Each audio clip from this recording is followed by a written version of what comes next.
ready to rock.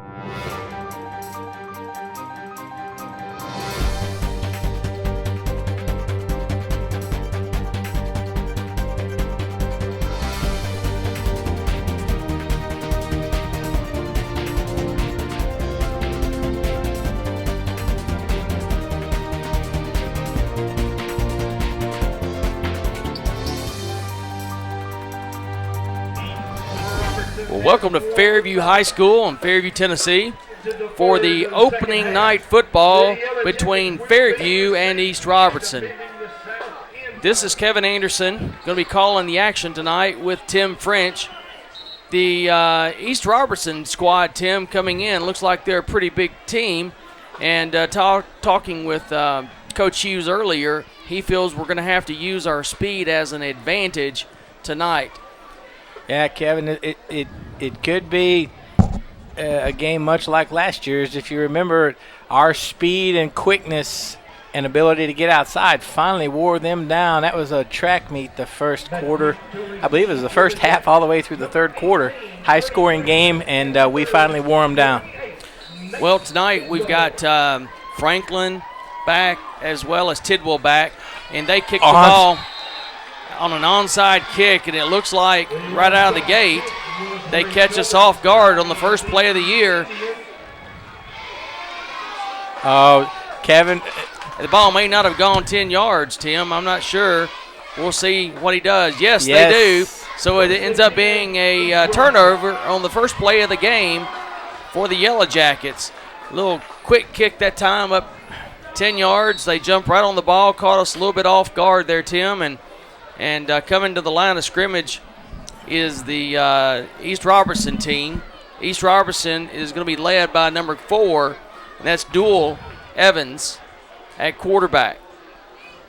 Evans under center tosses out to the right side, and the Yellow Jackets had Kent Hand stopped for a loss. Hand got away that time.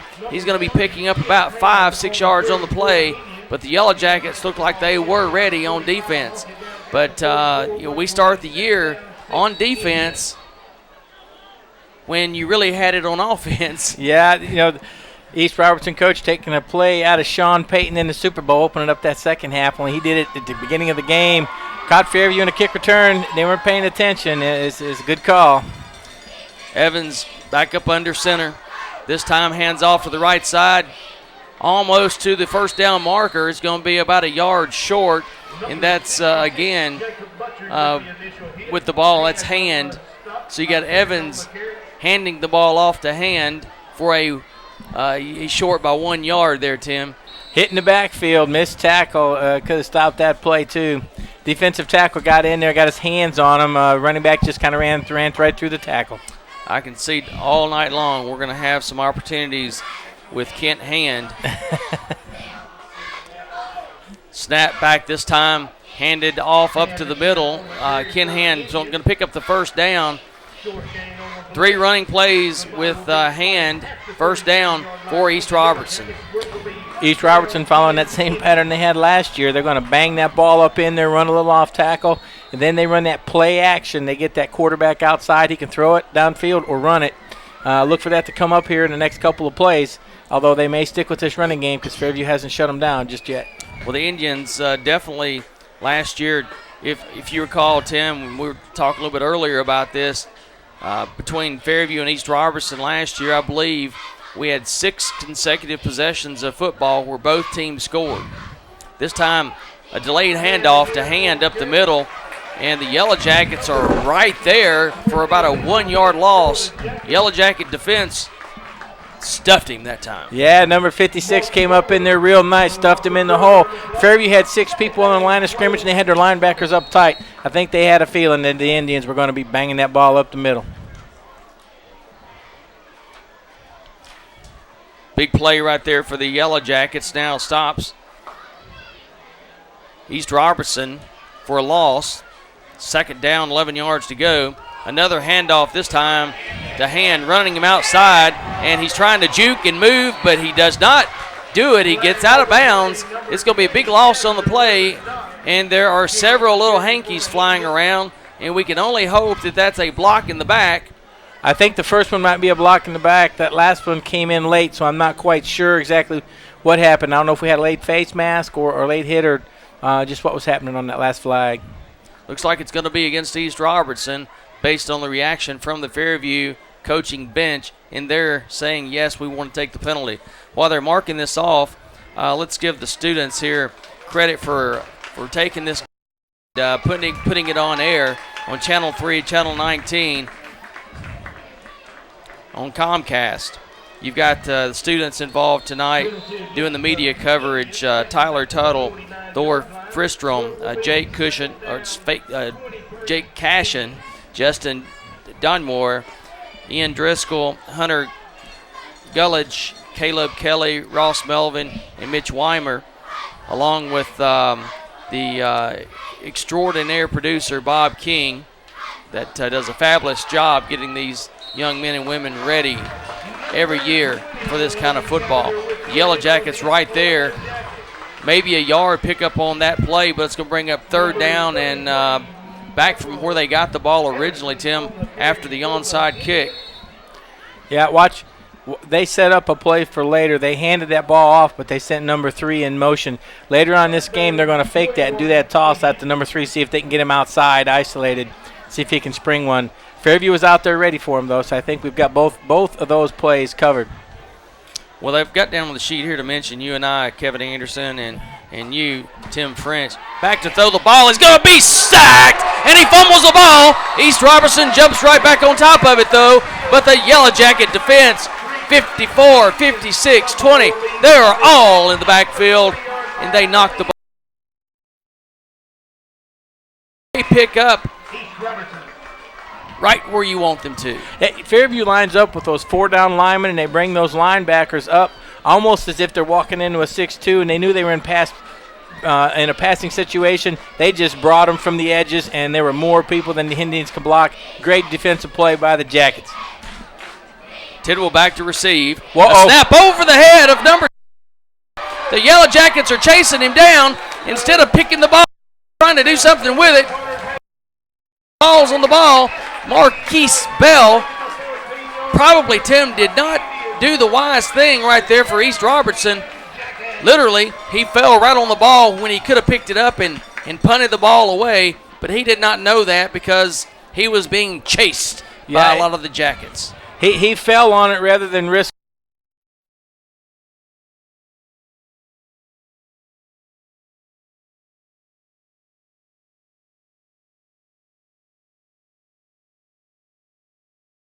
Branch into the end zone. Touchdown, Yellow Jackets. One play, touchdown Branch. You know, Kevin, did that play look familiar? Yes, it did. Caleb Duke against the Indians last year. Hunter Branch turns the Jets on. No one comes close to him. You were talking before the game about his speed. He showed it there. Great opening play by the Jackets. Overcome that onside kick, get the ball back in good field position, and they strike gold on their first play. I think that Coach Hughes had that planned all the way to give them the overconfidence. Left-footed kicker coming in, Nathan Green. The kick up and through the uprights is good. So the Yellow Jackets, 7:31 left here in the opening quarter, take a quick 7-0 lead. Good way to start this ball game. Fairview comes right back, showing us what their favorite thing is to do. That's their speed, quickness, the ability to get outside. That was the key to their success last year, and they're starting off the same way this year.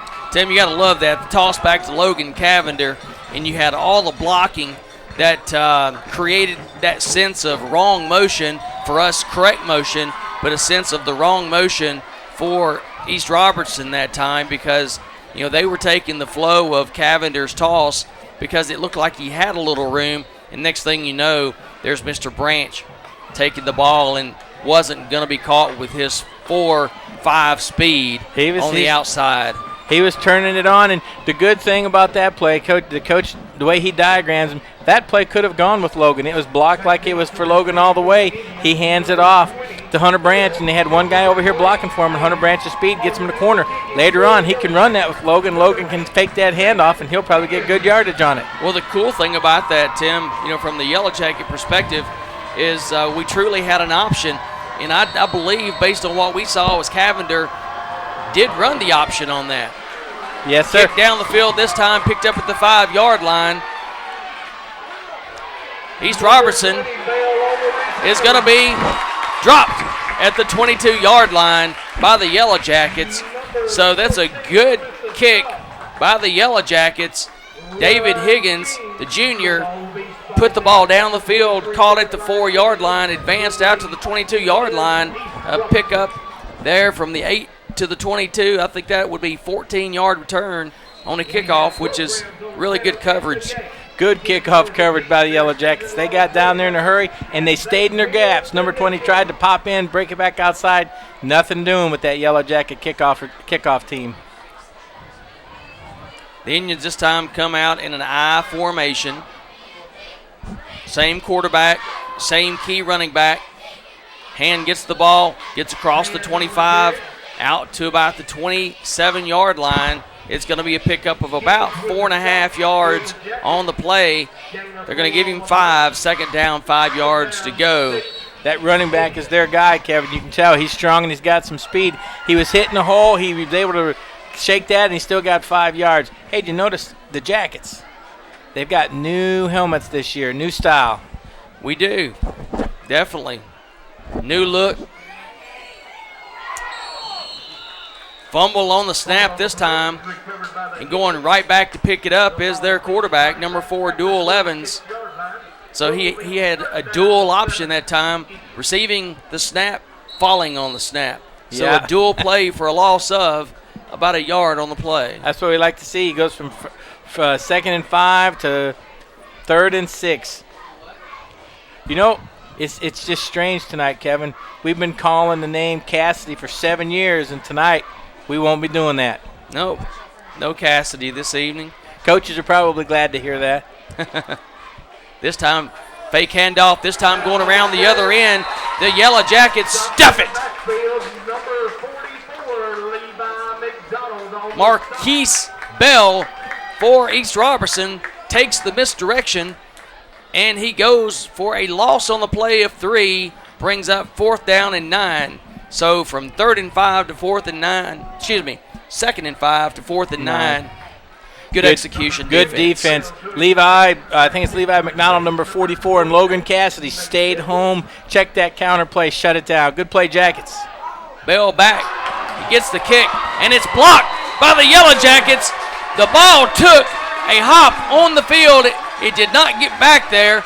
And the Yellow Jackets, the second time in a row, they're going to be able to take advantage of a bad snap on the punt. Oh, man. I think the Indians are going to eschew the punt from now on and just run a play. They'd be better off. Well, they might as well. They're losing the heck out of yardage whenever they snap the ball back. Timeout right now on the field. It looks like East Robertson is wanting to catch their breath. Number 20, Marquise Bell, was back 2 times to catch the snap to punt the ball away. And the first one he can't touch, flies over his head. We inevitably, 1 play later, score. This time the ball takes a hop, going back to Marquise Bell, which means the play is alive. That means we can go after Marquise and make mashed potatoes out of him. That's absolutely right. That's what we did. And I think there's a second reason that coach called timeout in a hurry. Fairview came out in the spread formation, that in that shotgun or the pistol formation, and it looked like their defense was a little bit confused. So the coach called timeout, probably calm them down after that snap, and also to give them a chance to line up, because Fairview came out in a set that they just weren't prepared for. At quarterback, you have Ramey, and also back there with Ramey, number 33, Cole Watkins. He's a junior. Throwing the ball, the Yellow Jackets get the snap out to Hunter Branch. Branch is going to lose a couple of yards on that toss. They had a misdirection pass play set up out there with outside blocking, but the Indians did a really good job of breaking the core block and getting in and stopping the Jackets for a loss of a couple yards there. Yeah, good pursuit, good one-on-one tackle. Hunter's not an easy one to bring down, but he got him that time. So on the left side, you got Cavender. On the right side, Branch. Ramey at quarterback. This time, handoff up the middle. It's going to be 1, 2, 3, about 4 yards on the play. Watkins gets the ball up the middle to the left side, and he's going to pick up right at 4 yards on the play, Tim. Third down, 9 yards to go. Ball spotted at the 10-yard line. Clock winding down at 4:30. Logan Cavender getting out front there, getting some good block downfield. You like to see that from your players.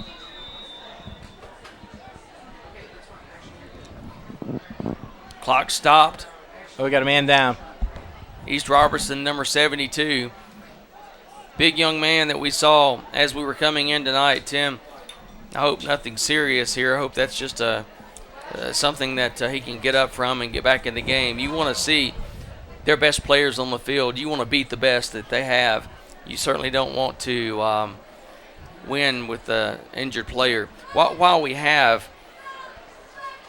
an injured player on the field, let's tell you who we have coaching here for each of the teams. And for the Yellow Jackets, head coach is Chris Hughes, and his assistant coaches are Frank Simmons, Ron King, Chris Butler, John Ramey, Michael Motley, Bradley Jones, and Chris Smith. Managers this year, we didn't have the list of these last year, so we get to give them their credit because they do a lot for these teams, keeping the water in the right places, keeping everybody in the right spots. Bree Cameron, Sierra McDonald, Shelby Stevens, Tiffany Franks, and the equipment managers, Austin Connor and Josh Aiden. I believe that's everybody for the Yellow Jackets. And for East Robertson, head coach, we'll get you everyone else here in a minute. Head coach for East Robertson is Jeff Chapman. But the Yellow Jackets, more importantly right now, have a third down, 9 yards to go at the 10-yard line. They can get a first down. It'd have to be right at the goal line. Well, I'd say that defense, I'd be throwing a fade to Hunter Branch. It's there. That back pylon. Looks like he has a one-on-one coverage on the right side. He definitely does now. Got a fumble on the play. Picked up. This time, Cavender gets the ball. Yeah, Ramey picks the ball up that time. Didn't really have a lot of options as he was being tackled. He got the ball back to Cavender, but Cavender, with everything being kind of in a mess and kind of bungled up there, wasn't able to do anything with it. Yeah, once that ball, the snap was bobbled, that set the whole timing off, and that just that play wasn't very pretty.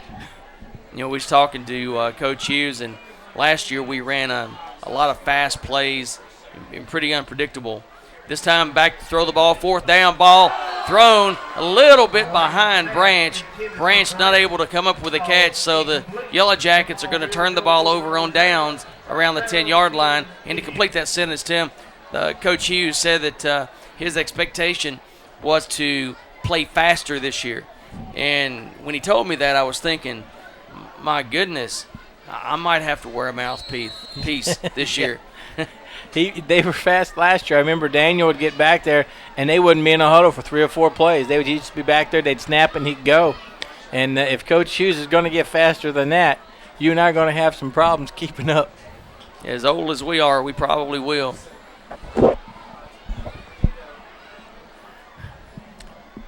This time, handoff to the left side to Hand. Hand back to the line of scrimmage. Pickup of 1 maybe. Second down, 9 yards to go. Hand has so far been contained. Good pursuit. Number 66 for the Jackets. Chased him down. Didn't let him get his shoulder square to the line of scrimmage and brought him down. You like to see that out there from your defense. Aggressive, fast, hard tackling. Well, the Jackets lead 7-0 with 3:15 and counting down here in the first quarter. You have a second down, 9 yards to go for East Robertson. East Robertson gets Hand on the outside. He trips, loses his momentum, and he goes down. And it looks like he may pick up just a fraction of a yard. And that's about what it is, a fraction. So we're going to say he only needs 8 yards now on the third down play to get his first down. But you know, if he doesn't get it, they got to punt the ball away, and that could be exciting for us. That's Fairview's best It's been one of Fairview's best plays tonight when East Robertson goes into punt formation. On that last play, he tried to bump outside on Hunter Branch, and with Hunter Branch's speed, that just is not going to happen. 2 wideouts to the left, bunched up in the middle is East Robertson. I formation, handoff to Hand. Hand is going to be brought down by 2 hands of number 66 of the Yellow Jackets, and the Yellow Jackets do exactly what they need this time as Jacob Buttry comes right in, Tim, and makes that play. In the beginning of the game, the Yellow Jacket defense, they were missing tackles, but they were missing tackles. I think they were just so ginned up to start this game and play. Now they're settling down, and they're starting to get some good wood out there. They're knocking these East Robertson backs down. And Jacob Buttry is a sophomore, 6'3", 223 pounds. Snap gets all the way back to the punter this time. Nate Tidwell's able to pick up the ball. He does. He grabs it as he's falling down, so the Yellow Jackets get somewhat a fortunate bounce for him not to lose that possession. Yes. Their snaps has a lot of air time, and that's just not good for the punter. And if you saw that punter that time, he did not look comfortable. He didn't take his normal 2 or 3 step punt. He just grabbed it and kicked it. Barely cleared the helmets of the Fairview Yellow Jacket defenders. Heck, that's like a NASCAR race when you're out there with no fire suit. Your car catches fire. Yep. Handoff this time, going across the left side. There's an opening down the left side. Number 10 for the Yellow Jackets into the end zone. Touchdown, Julian Franklin, sophomore, into the end zone. Got flags and too much celebrating. At the 31-yard line, we do have the hanky. Yeah, he went into the end late. He went into the end zone, held the ball back up. They're calling that taunting, and then he threw the ball in the air, and the second flag came. We're going to have unsportsmanlike or too much celebration, whatever it's called, and we're going to be penalized on the kickoff or on the extra point. Oh, illegal block. Unsportsmanlike, illegal block. So we've got the unsportsmanlike double whammy here. So did we score? I don't believe the score is going to count. We didn't see any flags until after he crossed the end zone. There's one down here that we didn't see. Unsportsmanlike.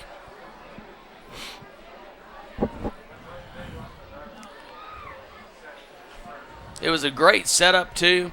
Good call. And you saw a lot of speed right there by Julian Franklin, another sophomore for the Yellow Jackets. And Coach Hughes definitely has himself a little coaching opportunity right here with the team. But, Julian Hughes has 2 ears, but he was hearing 3 voices right there. He had Coach Ramey, Coach Hughes, and I believe, who's that third coach down there? Coach King was he? Yep, it was Coach King. To say he was getting an earful would be an understatement.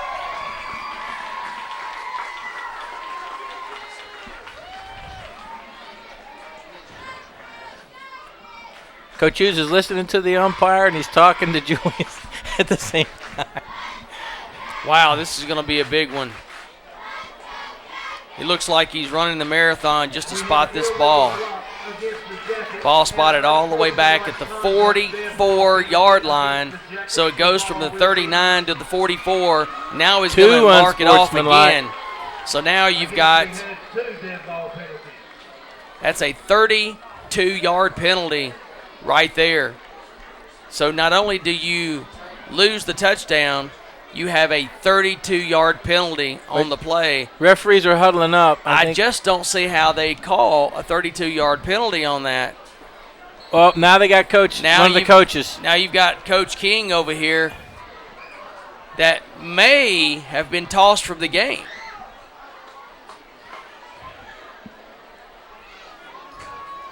No, he was just pointing to him. He didn't give him the heave-ho. They were pointing at him. Now we have more yardage.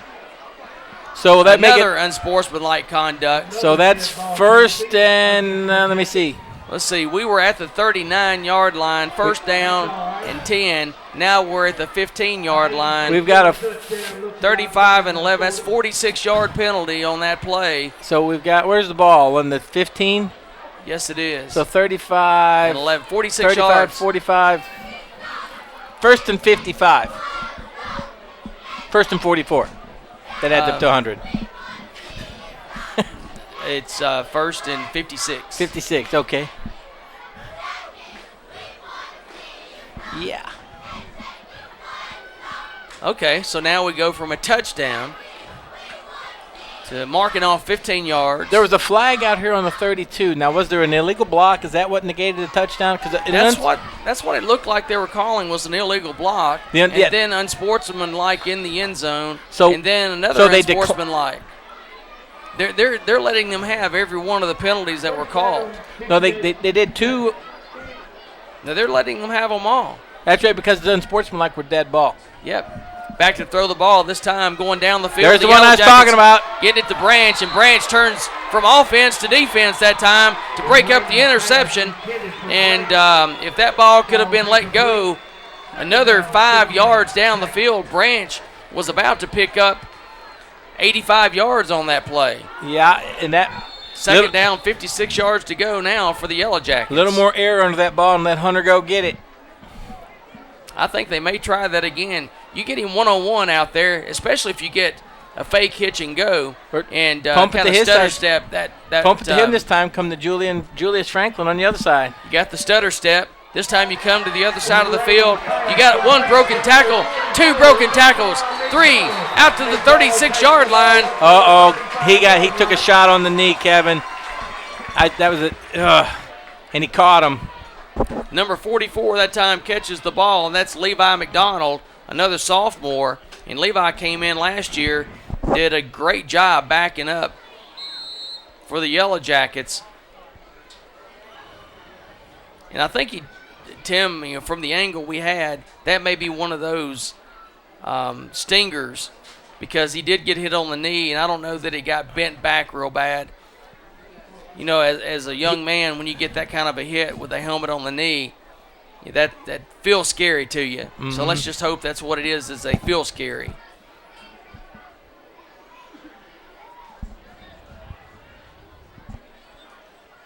So the pass, little screen pass out to the left side that time, and Levi had no problem catching it, had no problem following his blocks down the field.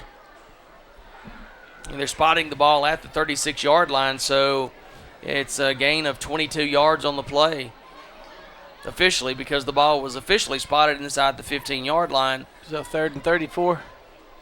So 22, that's correct. They got 3rd and 36.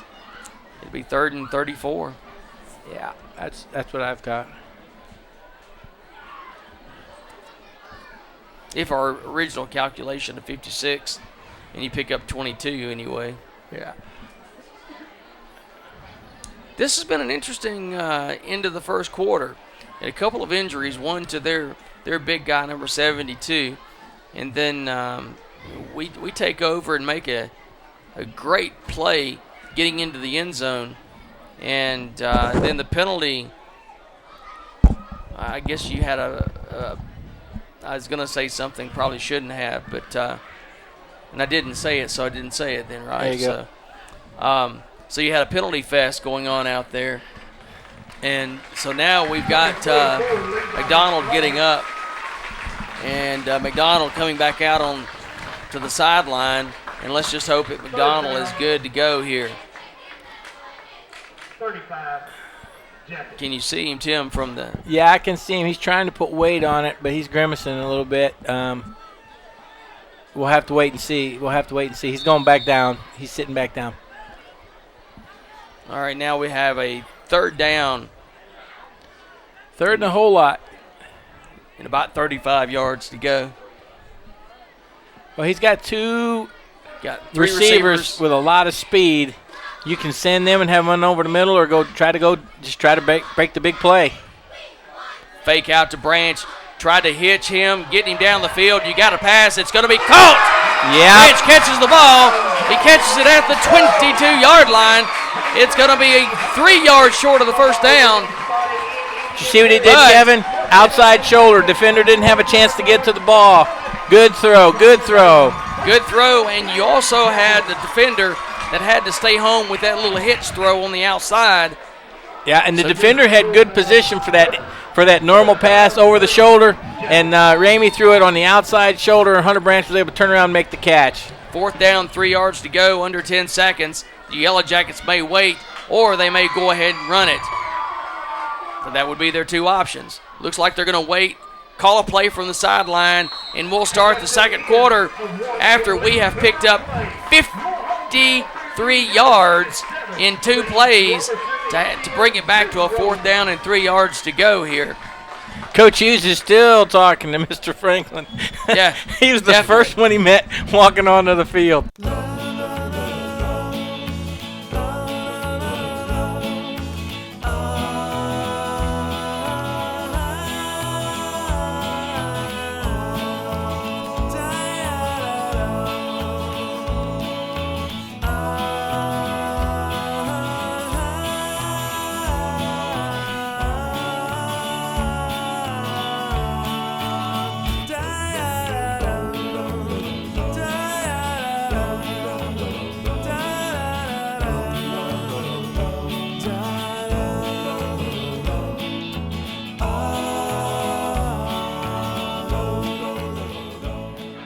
So the Yellow Jackets here switching sides of the field. 4th down, 3 yards to go. Again, Tim, this is it was an interesting end to that first quarter of football here in Fairview. Fairview leading 7-0. East Robertson on penalties really, I guess, did a jig there on the Yellow Jackets, or the Yellow Jackets did a jig on themselves. And next thing you know, we've picked it all back up but 3. Now into the game for the Yellow Jackets is Clay Hare. Snap back, looking down the field for the pass. Pass is caught. First down. 1 tackle broken. A second tackle into the end zone. Touchdown, Yellow Jackets. The Yellow Jackets drive the ball 85 yards after all of those penalties. And so finally the Yellow Jackets do get to put that extra 6 points up on the board. This time the ball carried into the end zone by number 18. And for the Yellow Jackets, number 18 is Ernest Franklin, the senior. Did you see what he did with the ball when he scored? Handed it to the umpire. He did the chest bump, ran over to the referee, and handed it to him just ever so kindly. Well, they're in the Franklin family. I believe that you have sophomore that scores first, senior scores second, and the senior says, okay, sophomore, here's how you keep from getting the ball moved all the way down the field in a negative position. You hand it off, then you get to the sidelines and celebrate. Did you see the move he made after he caught the ball? Absolutely. Unbelievable move. What a great move that time by Ernest. Ernest gets that ball, pushed off his defender, broke the tackle, had another defender coming up on him to try to get him down. Not going to happen. The move put that defensive back in such a position. In basketball, they call that breaking their ankles. Yeah. Because he was falling backwards and really couldn't get a good effort to tackle him. Great move, great play by Mr. Franklin on that. 15 seconds into the second quarter, and the Yellow Jackets now move the lead out to 14-0 against the traveling Indians. Back needs to receive for the Indians, number 20 Bale and number 3 Hand on to do the kicking. Exciting football, and I would say that the Yellow Jackets have come out looking very prepared. So kudos to Coach Hughes and staff. Kick away, this time hits the ground at the 33-yard line, takes a weird hop, picked up by number 12. He's got a seam. He gets outside, close to the sideline, up outside past the 45 to the 48-yard line. It's going to be first down 10 for the East Robertson Indians. And for the Indians, that number 12 is Zach Andavezo. Tim, I'll let you take a shot at that. It's Andavazo. You did it well. You did it very well. And DeVazo. And DeVazo. I believe in classroom they call him Zach. Yep, I would believe that. Just want to know, Levi is on the field. He's got his gear off. He is done for the evening. Up under center is Evans. Evans hands the ball off. Hand gets it again. This time Hand. We had a late hit that time by East Robertson on number 8, Tyler Perry. And I guess the celebrity name bought him one there because Mr. Tyler Perry didn't get the penalty he deserved on that late hit. Pick up a 6 on the play that time by Hand. 2nd down, 4 yards to go. Yeah, number 71 coming up. He's hobbling a little bit, and he just went in. I think he got trap blocked out there on a crackback a little bit. I'm not saying it's an illegal block, but he took one on the knee. That's Jacob Chapdelaine. He's a senior, 5'8", 210.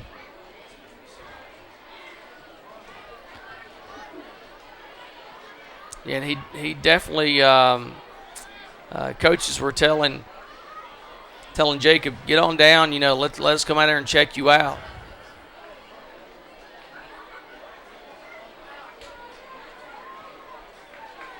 Second down, 4 yards to go. Senior Jacob Chapdelaine.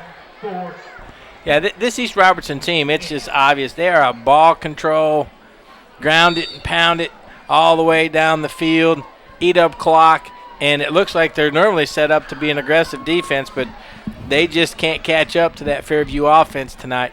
And they get too far behind. I just don't think they're going to have the ability to put a lot of scores on the board because I haven't seen much in the way of quick strike capability. Handoff to the third man through this time. It's going to be a 1st down. It's going to be 2nd and 4 no longer because it's 1st down and 10 yards to go for the Indians.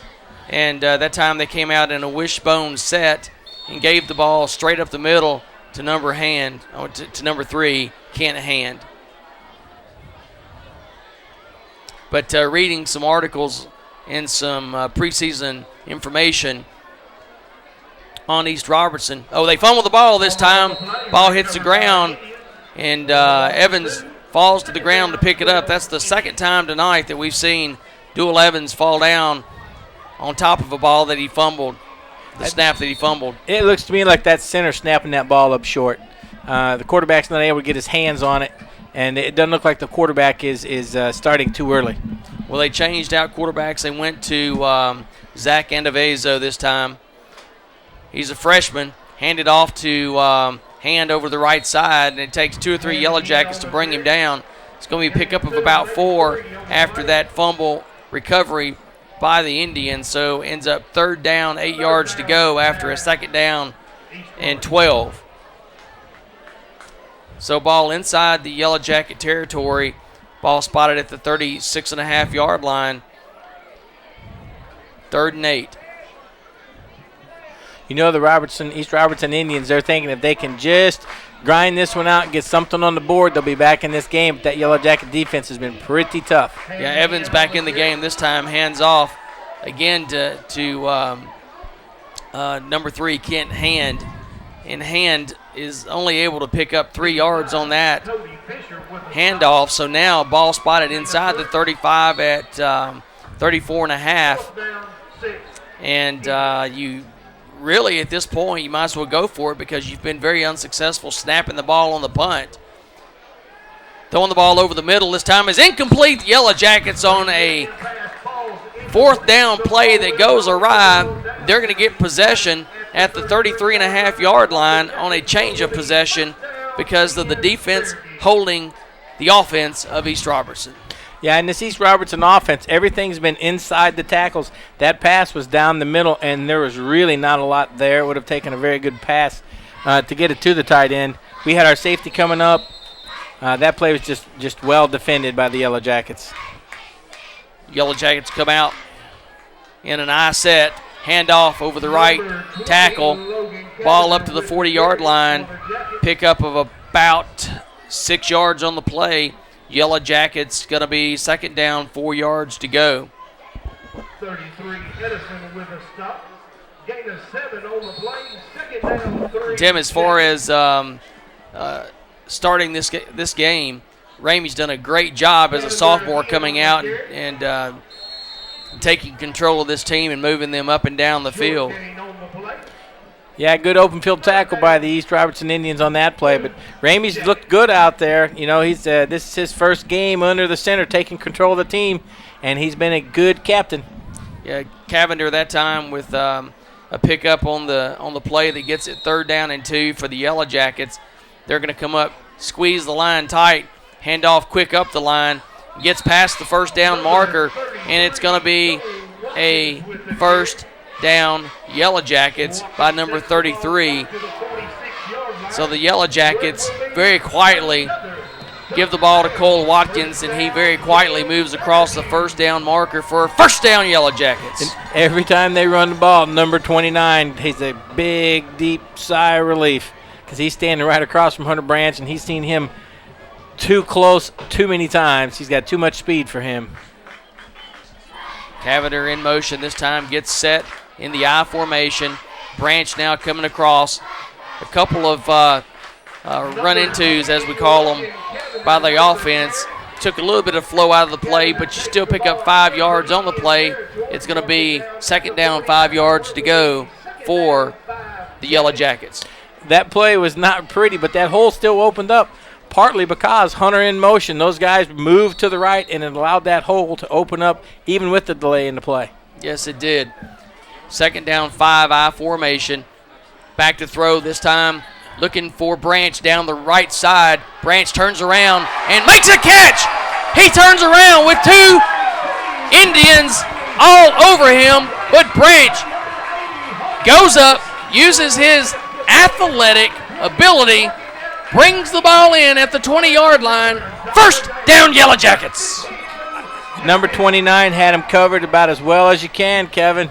Ramey throws that ball again, short and to the outside, and, Hunter's able to adjust and make the catch. Those are the kind of passes you see on Saturdays. I don't know if he's being coached up that way, but by golly, it's working well, and he's doing a great job. This ball handed off to Watkins over the right side. He may be getting close. He's close to the end zone. Number 33, Cole Watkins, gets all the way down to the 2-yard line. Under 7 minutes left to go here in the first half, and the Yellow Jacket offense looks in sync. The Yellow Jacket defense looks in sync. They're all that speed, and that East Robertson defense. Are they going to try to defend the pass and only send 4 and loosen up? That opens up the run, or are they going to try to gang the line? That opens up the pass. Right now, Fairview's offense has that East Robertson defense on its heels. Hare into the game, who was injured all of last year.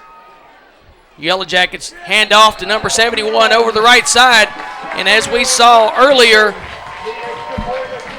Chapdelaine went out with an injury. Chapdelaine comes in, lines up in the fullback / slot position, gets the handoff into the end zone, past the goal line, touchdown, Yellow Jackets. They did that with him last year in a game, didn't they? Yes. He was like our refrigerator Perry down there. Well, you notice and I'm not casting aspersions on the young man's size. I'm just saying they put a lineman in the backfield. That's correct. Well, you notice that from one year to the next, we are seeing players appear to get a lot faster from one year to the next. Yes, sir. And quite frankly, Chapdelaine on that run there looked a lot faster and looked a lot more in football running shape. So kudos again to everyone on the staff that's working these players up. Yeah. They are coaching up right now. Well, if you look at him, he's a lot leaner this year than he was last year. And again, I'm not saying anything negative. I'm just saying another year and in the weight room and another year of conditioning, he's looking good. 21-0, the homestanding Yellow Jackets. 6:21 left here in the first half. The homestanding Yellow Jackets have come out and pleased the crowd. Kicking off for the Yellow Jackets. I didn't tell you guys that earlier, and I apologize, as this game will be replayed on Channel 3 and also will be replayed on the Fairview Comcast Channel 19. Number 8, David Higgins Jr. to kick the ball away and has done an excellent job doing that all evening. This kick is up in the air, will be brought in at around the 11-yard line. Taking it out to the right side is East Robertson. Finally runs out of bounds, forced out of bounds by the Yellow Jackets. He gets from the 11 to the 41-yard line, so it's going to be a 30-yard return that time. So the return game for East Robertson there was really good. You know, Kevin, East Robertson has not played a horrible game offensively. They've just made two. They've had to punt twice, and it's put Fairview inside the red zone. And they're like, it's very hard to defend against. It's not as if Fairview is just, dominating the game. Fairview is playing very well, but East Robertson, they need to not let their heads hang low and let this game get away from them. Absolutely. Hand gets on the outside and shows exactly what the coaches were afraid of. He shows that speed when he gets out in the open field, picks up 11 yards before you know it, and it's across midfield out to the 48-yard line of the Yellow Jackets. Yeah, I think he's got that good downfield speed. He doesn't have the quickness of our backs, the ability to bounce it outside. But he does have speed, and he's got a lot of power, too. Yellow Jackets, again, defensively look for Hand as he gets the ball across the middle. East Robertson, the Indians, they line up again. And it's been a while it's been a long time before you see a lot of teams run the three-back set, but they're definitely running it with some success tonight as they pick up about 3 yards on that play, 2nd and 7. Yeah, they're running old-school power I, only they're not lining up, it's like a T. It's like a pro formation with a tailback. Right. This time handoff again to Hand, and he's got a lot of room.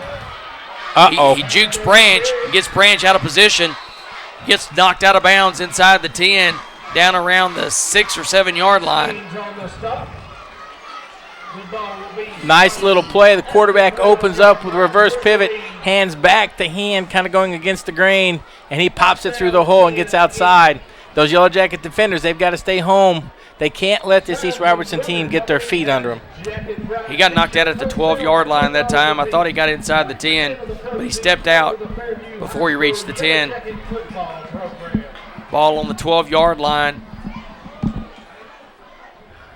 Three-back set again. Handoff again to Hand. That's what I'm talking about. Hand this time gets knocked off his feet. Meet him in the hole before he has a chance to get momentum.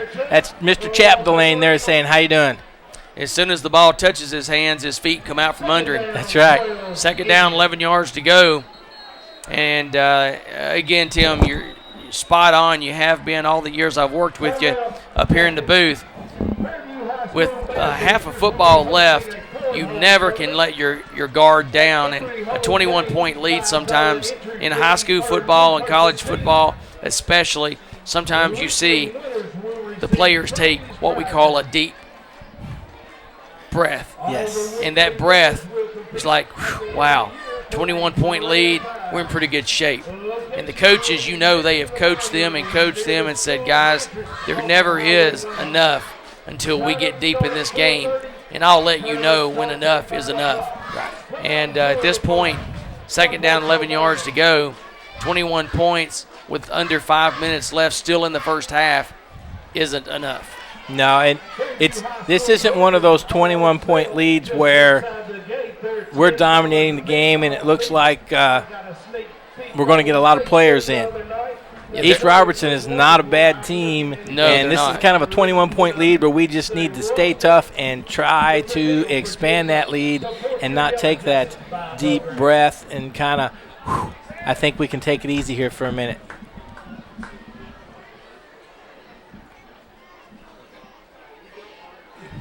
Hand off to the right side this time again.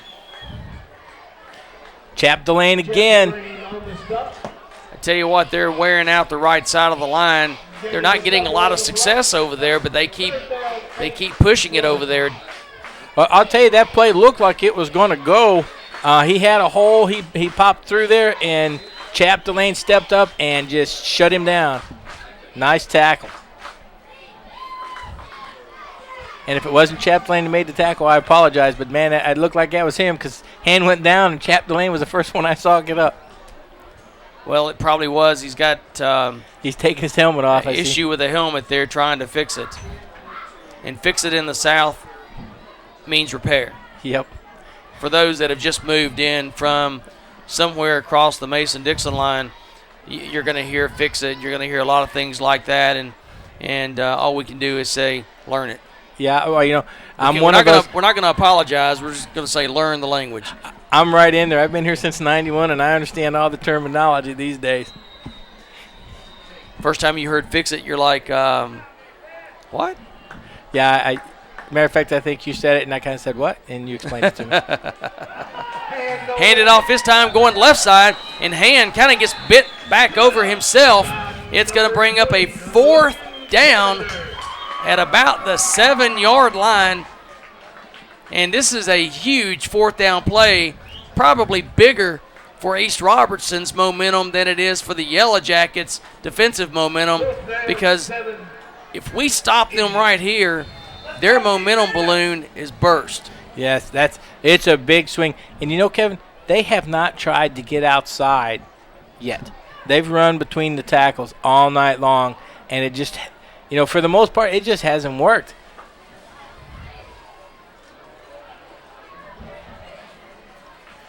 This is a big play.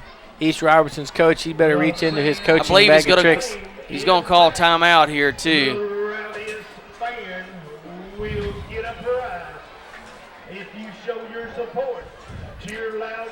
But East Robertson, as we was talking about earlier, the Yellow Jackets, always for some reason, people look at us and they think, okay, Yellow Jackets, they always do okay, but we never get one of those, what you would call bang 'em up preseason statewide issues. I believe after a few games this year, when they see the added speed, the second year under a new coach, all the changes will be coming together. The staff will be together for a second year.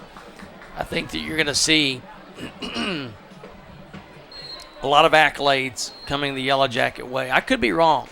There's a comfort level. You know, that second year, the players know what's going to happen. It's not new to them anymore. They trust the coaching staff. They believe in them, and, you know, the proof's in the pudding. They had a lot of success last year, so they're coming out this year, and they're ready. And you're right. As fast as we were last year, I think that we're every bit as fast, if not a little bit faster. 4th down for East Robertson. Hand off to the right side. Hand gets the ball going toward the end zone. He's going to be, I believe, short, Tim, of the 1st down marker, and that would mean the Yellow Jacket defense would have held. Yep. Good Let's see where they defensive stand. Well, our offense is going on the field. Well, we'll wait just a second up here. The signals come in. It's 1st and 10 Yellow Jackets. My second's over with. 1st down Yellow Jackets. Most teams go by this axiom.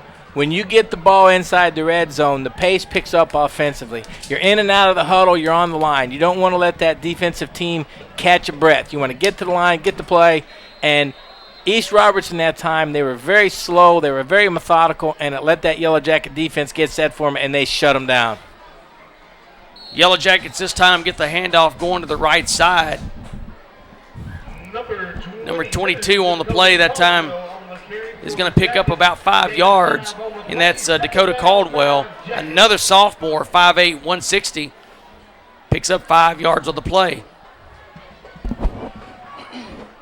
It's been so exciting early, I'm already losing voice. Oh, I know. There's been a lot to say, a lot to talk about. A lot of good stuff going on out there. Yellow Jackets this time looks like they're stopped, but Dakota breaks a tackle, breaks another one, gets across the middle, gets hit from behind, finally brought down at the 24-yard line. But that, my friends, is Dakota Caldwell using those legs and just sheer determination going for that 1st down. Good job, Mr. Caldwell. Had him stopped at the point of attack. He didn't give up. Popped that outside. Great play, Dakota Caldwell. First down, 10 yards to go, Yellow Jackets. Back in shotgun formation. Snap back. Toss out. You got Branch with the ball. Tackled out of bounds at the 49-yard line. But again, tackled after he picks up 25 yards. It's a first down, Yellow Jacket, Tim. I tell you what, the offense really is in sync tonight. They are. They're looking sharp. And you know, if you know Hunter Branch, he is the nicest young man. He is so polite. You got to give his parents credit. But by golly, he gets on the football field, and he's got that football mentality out there. I love it. Number 7 in the game, Eric Mangrum, out to the left side. Looking to throw the ball. Pushed out of the pocket, gets out of bounds. And the flag comes down. I think holding against the Yellow Jackets. Inside. You had a holding right there inside trying to protect the quarterback. Since we don't give them all the credit, we're surely not going to call out who that was. No, and it's an effort hold. He didn't just go out and grab the guy. He was trying to protect his quarterback. The quarterback's moving out of bounds. And, they do too much hard work play after play. At the 39-yard line, word will be first down, 20 Jackets. Ramey back in from that run to the sidelines. Yeah, right now number 29 for East Robertson is saying, man, I wish number 80 would take a break. I think my voice does too. Snap back. Rolling left. Oh, down the middle. middle. Him open down the middle. He breaks free past the first down marker. I believe he's going to be. He's a little short. Oh. And the toss to the referee cost us about a half a yard. Yeah, Did you see that? Yep. He tried to show some up, but I feel for him. I know what it's like. Oh, my goodness. Yep. Oh, my goodness. The toss to the ref cost us the first down. He spotted it where he landed. He sure did. The player tosses the ball. If you didn't see what I was talking about, if you're taping this game and you have the ability to rewind it, they toss the ball to the referee. He tries to go up and catch it. He's probably 4'8". Goes up, catches it with one hand, the end of the football, comes down a little awkwardly, but falls backwards. Backwards meaning toward the Fairview huddle, and loses about a half to a yard on the attempted catch. Therefore, we're a half yard to a yard short of a first down on the toss to the ref. That's, in all fairness, he's not 4'8". He's 5'2". But yeah, that was an interesting one. I saw it happen. I'm like, surely not. He's got his eyes on the mark.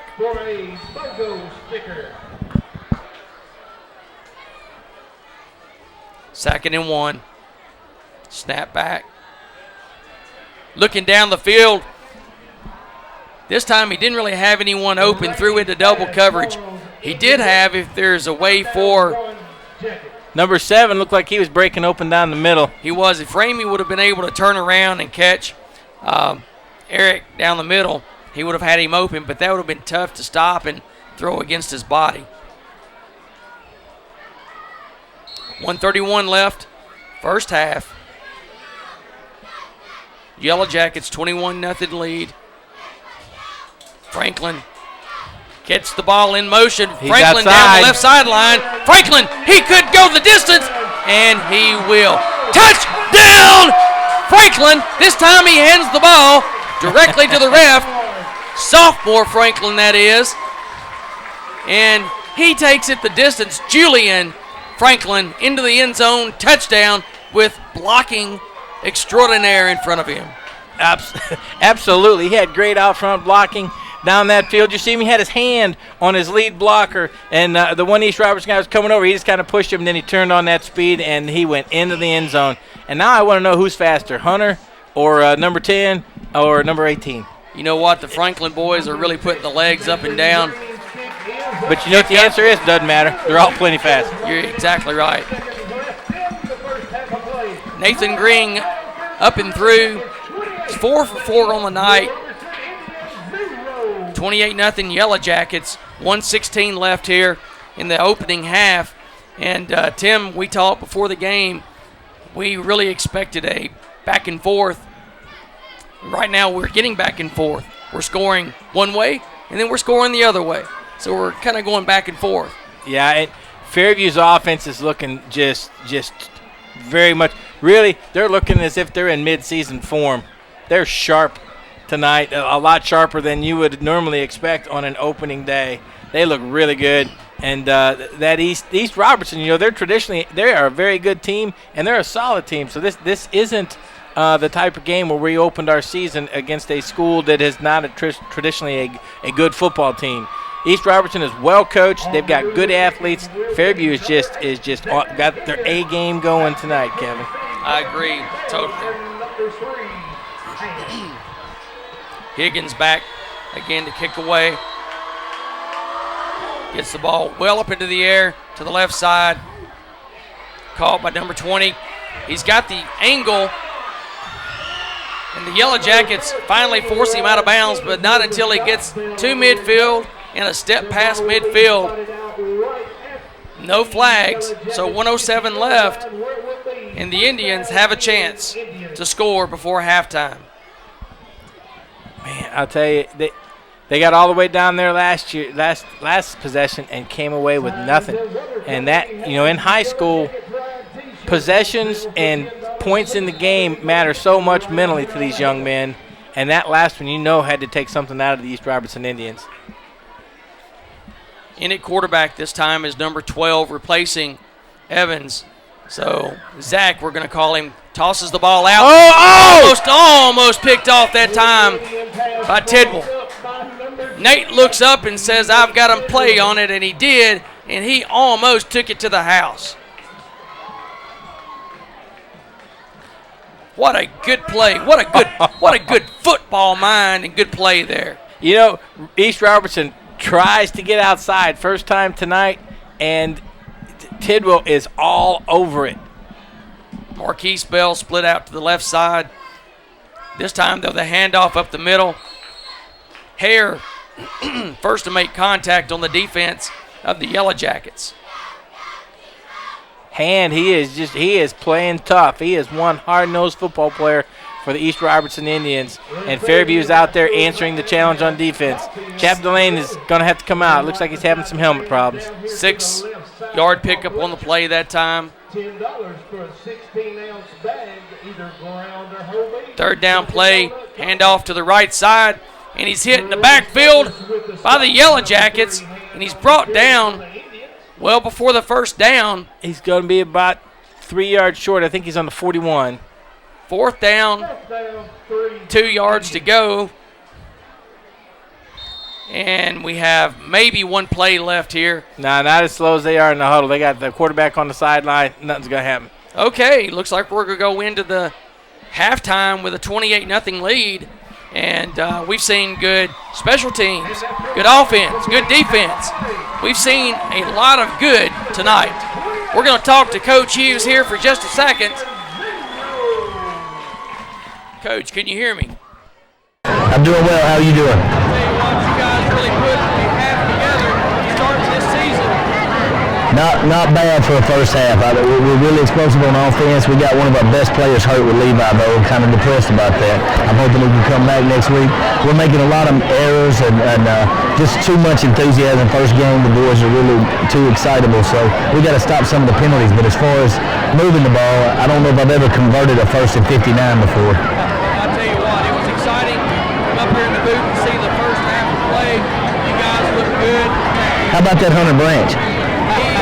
Yeah, I wouldn't want to have to cover that kid. All right, bye-bye. Thank you.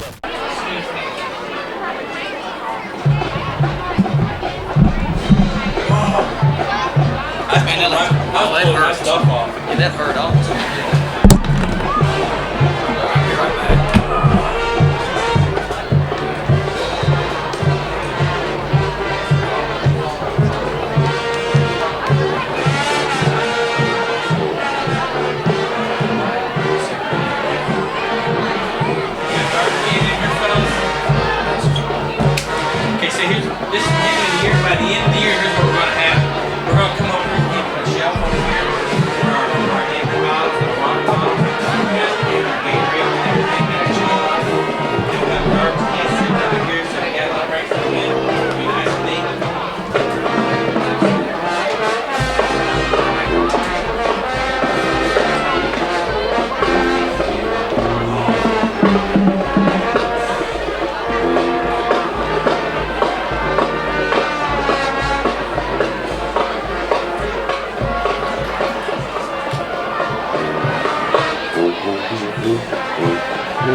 Ladies and gentlemen, please put your hands together for the Fairview High School Marching Band.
Good.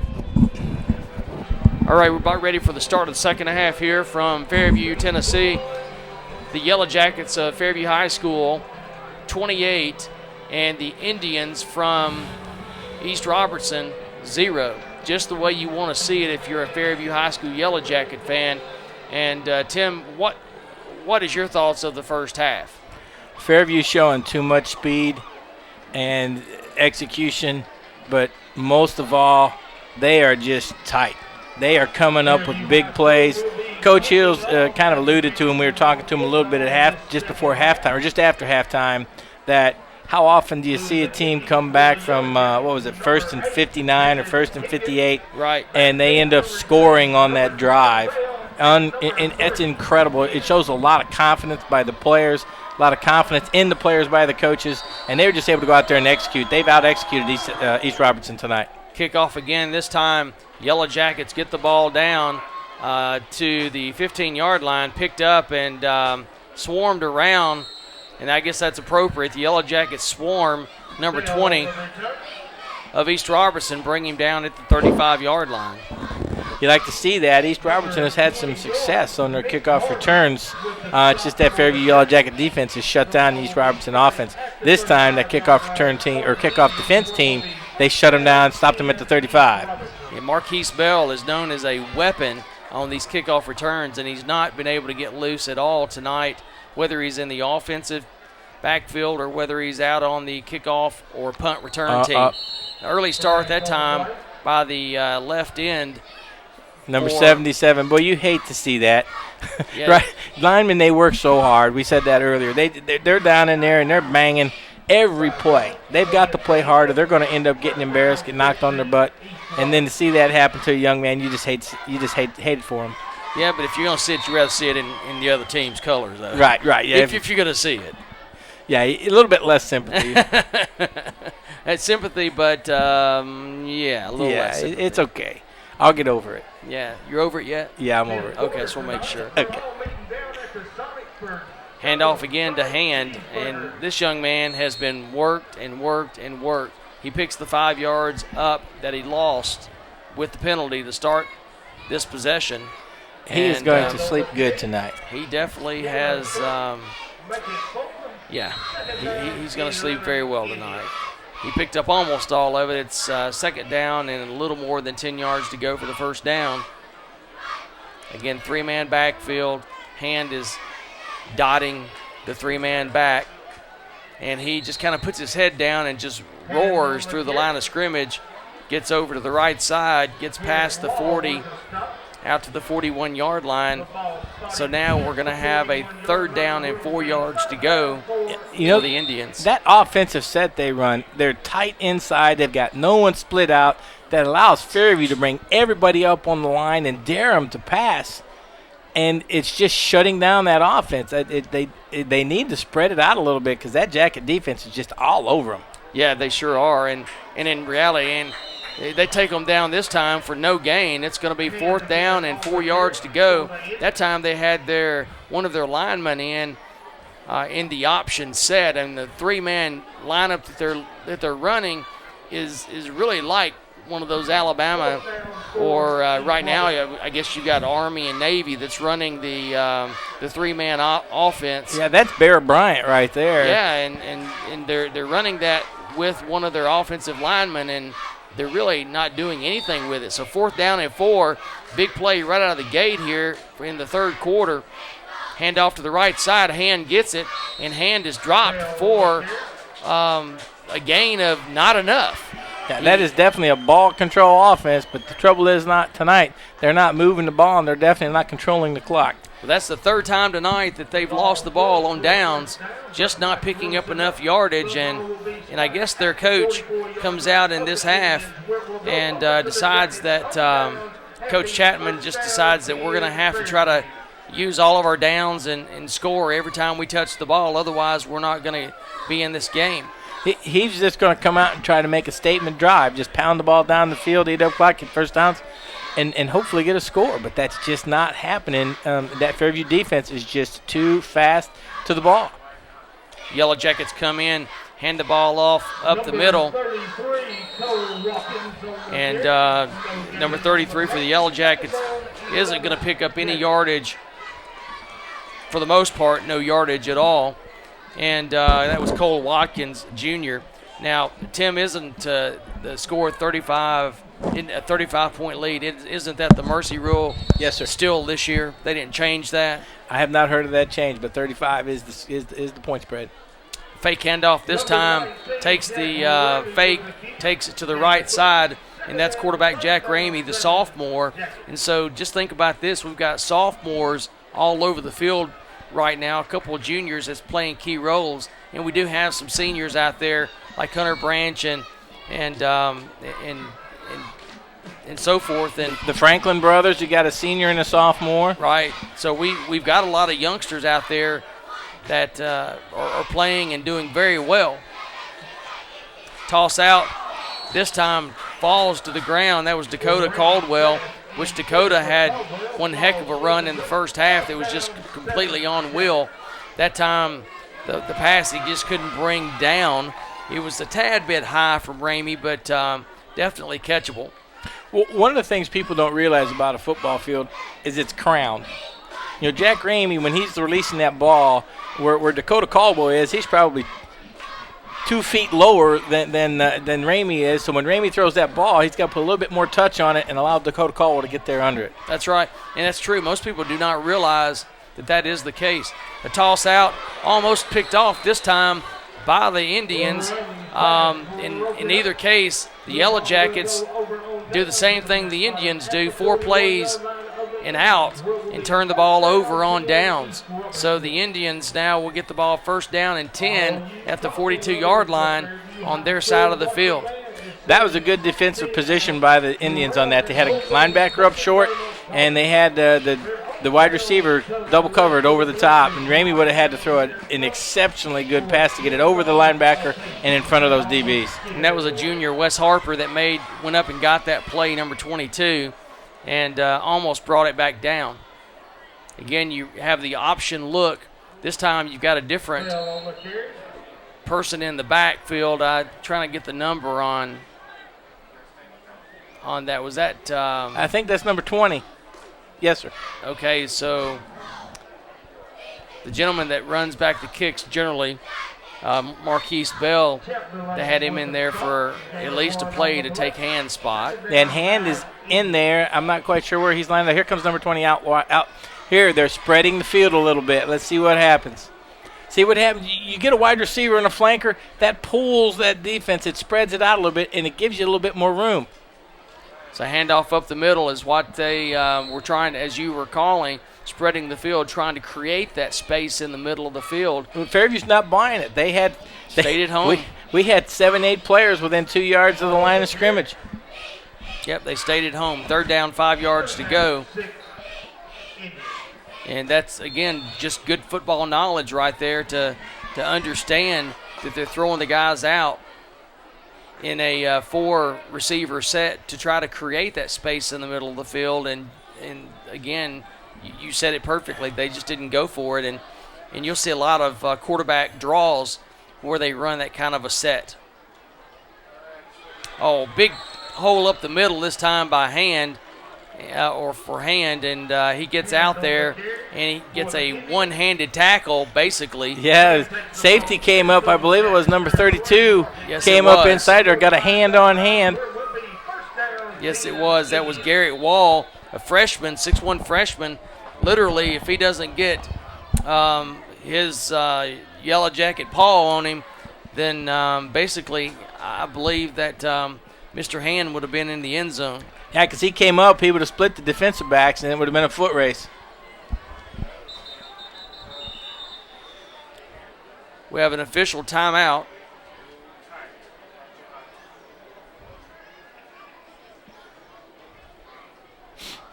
I'm not quite sure what's going on out there. I don't know if we have a but the pace of the game has definitely slowed from that first half. Now, East Robertson, they've been slow in the huddle and slow out of the huddle all night. But that Fairview Yellow Jacket defense is they're still swarming the ball, but this game just seems like it's taking a little bit of a deep breath. Ryan Skeens is coming out of the game, and in the game for the Jackets is Nick Harvey, another freshman. Number 21, Nick Harvey. He's a 5'10", 160 cornerback / running back. Toss this time out. Isn't going anywhere. Number 43, a young man that sat up here in the booth with us all last year, helping to do the stats because he was injured. Number 43, Hare, on the play. So Clay Hare jumps right in there and gets the running back number 20 for a loss on the play. I'll tell you, Kevin, that play just didn't look good from the beginning. The quarterback was late getting the snap. The running back was too far outside. That just was not a pretty play at all for the East Robertson Indians. They're lucky it turned out because Hare almost could have got in there and intercepted that snap. Right now, up the middle again, they're creating a little bit of space. And this time another long run saving tackle by number 20. I thought for sure we'd see that play where they fake that inside handoff and pitch it out the hand, that one they showed at the beginning of the game. Exactly. They have not come back with that play at all, and I really thought they were setting it up that first half.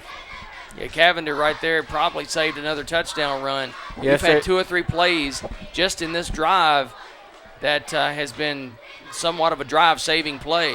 This time getting outside past the first down yardage. His hand gets the ball to the 30-yard line. And one thing that is the friend of the Yellow Jackets, and that's called clock. Yeah, right now, ball control offense that East Robertson runs, that's, it's your friend when you're winning, but it is not your friend when you're losing. It is the benefit of this Yellow Jacket team, and we know the Yellow Jackets can score in a hurry. The Yellow Jackets, noting that they're not stopping East Robertson in the last couple of opportunities, have decided to call a timeout and discuss this situation.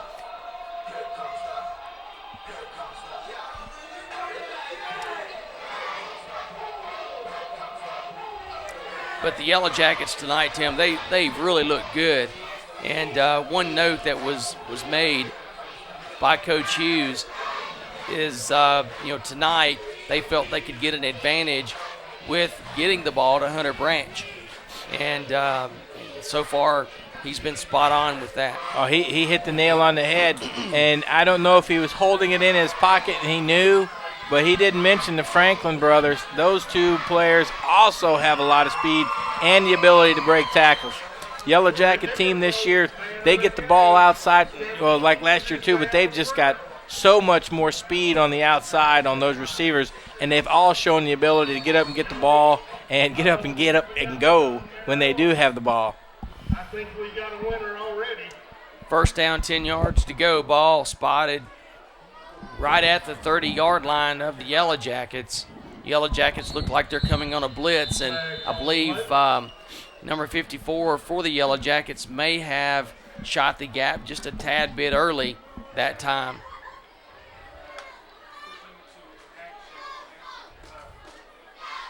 They're saying that he was drawn off which is even better by the Indians. As Ben Brooks that got right in there and saw the movement and really shot the gap. And Ben is a senior, 6'2", 235 senior. Yeah, that guard or that right side guard or tackle, they must have flinched over there. Tosses time out to Hand. Hand tries to turn the corner and get the ball up the middle. Good play by that Yellow Jacket defender. Did you see him? He got up there and he took the outside edge away from Hand, forced him back inside where that Yellow Jacket pursuit could stop him. Good defensive play. Those are the kind of things. He won't get credit for a tackle, but he gets credit for holding that play to a few yards. He did his job. Absolutely. Pickup of about 4 yards on the play. We're going to call it second down and 11.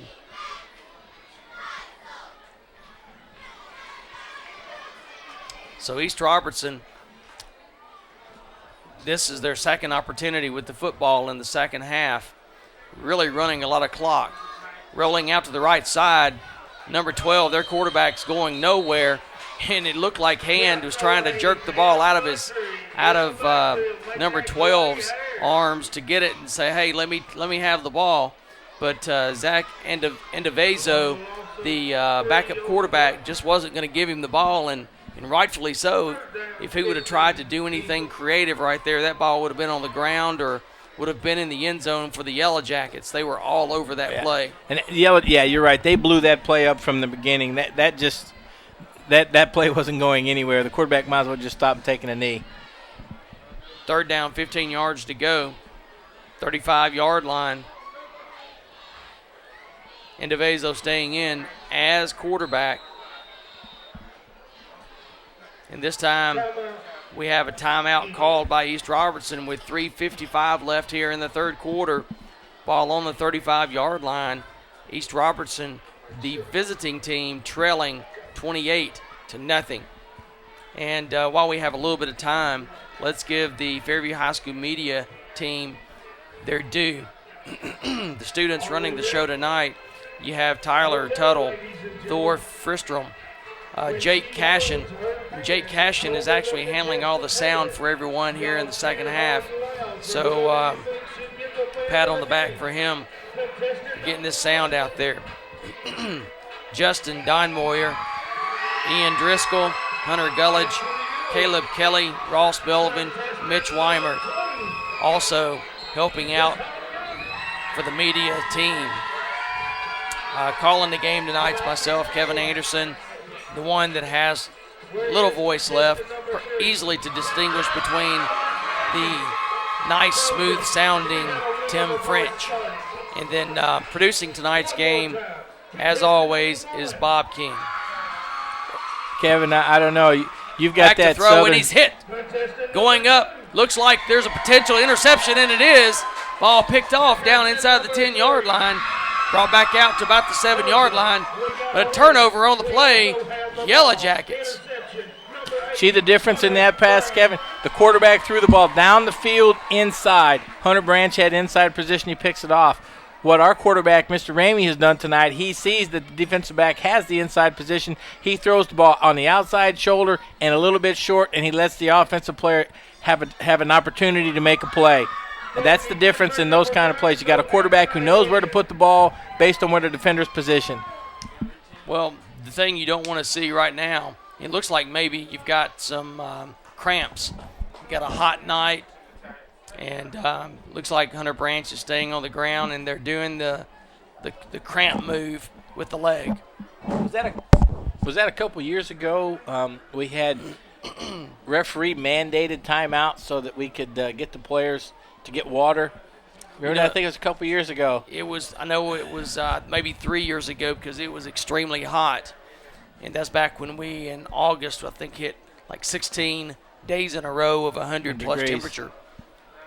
And it was still 90-some degrees at game time. Yeah, it hasn't been much difference in that type of temperature this year. Let's just hope this is cramps.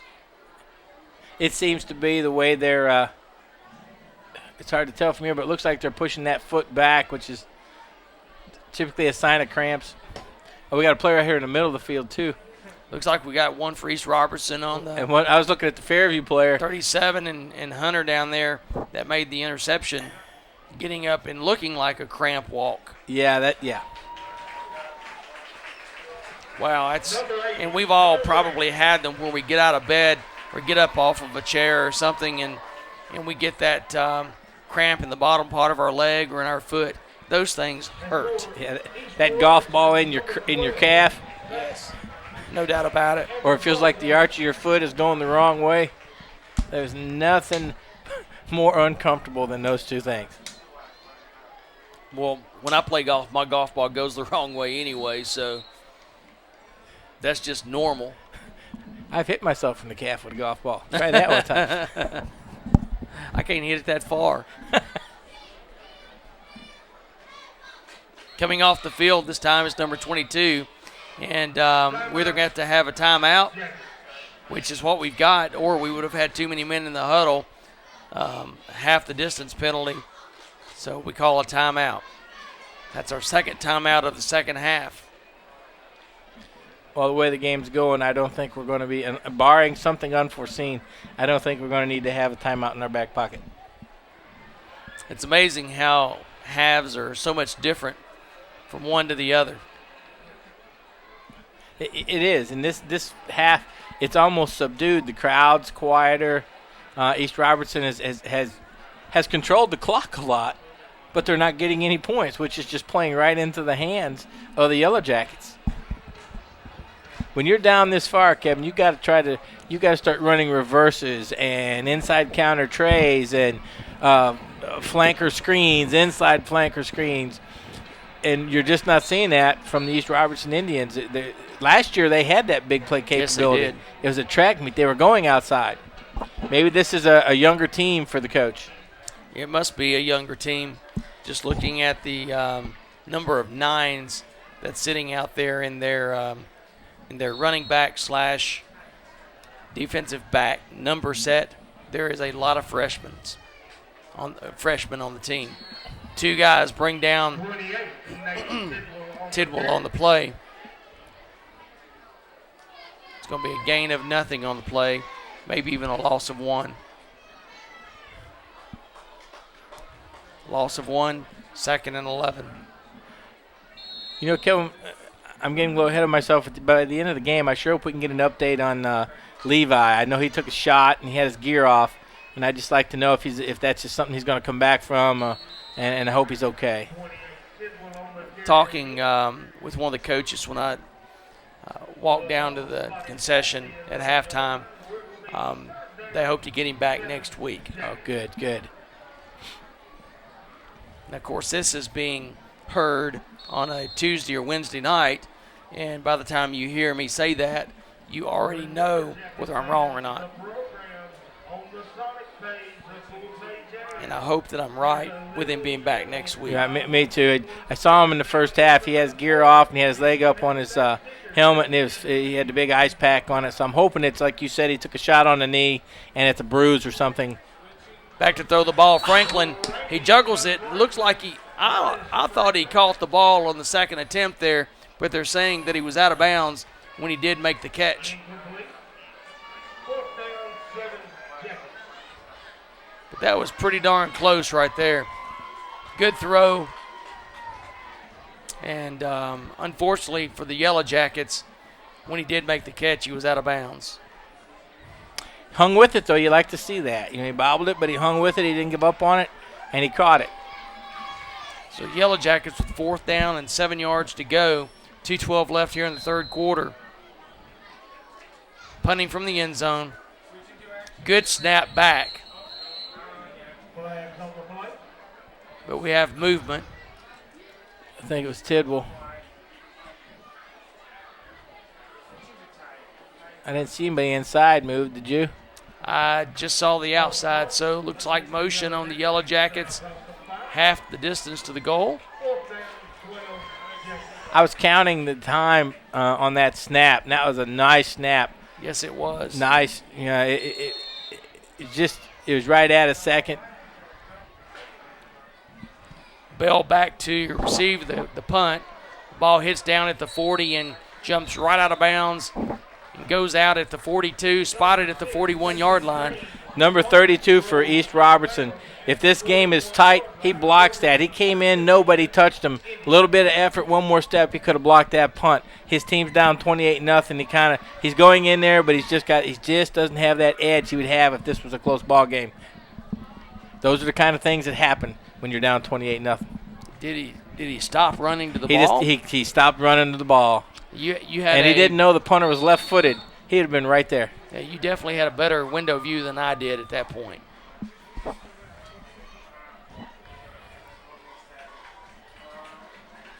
That's going to be a play the coach, he's not going to want to watch in film. Back in the game at quarterback is Dual Evans. Staying in the game in I formation, dotting the I is Kent Hand, who gets the ball on the left side and is hit in the backfield by 4, count them, 4 Yellow Jackets. 54 is holding his head. I think he's got a stinger.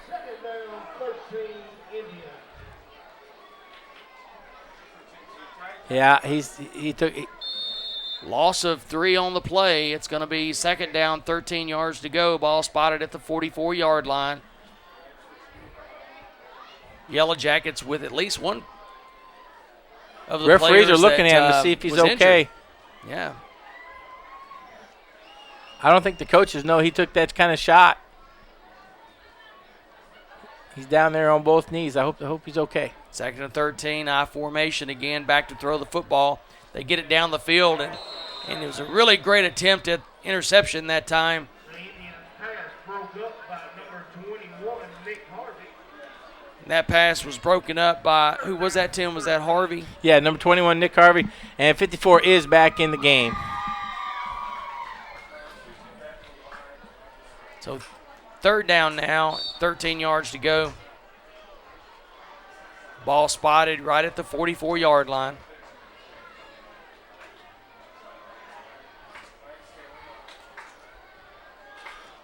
You know, you look at tonight, and Fairview's had to replace a lot of skilled players. Devin Penner, Daniel Raines, Ethan Cassidy.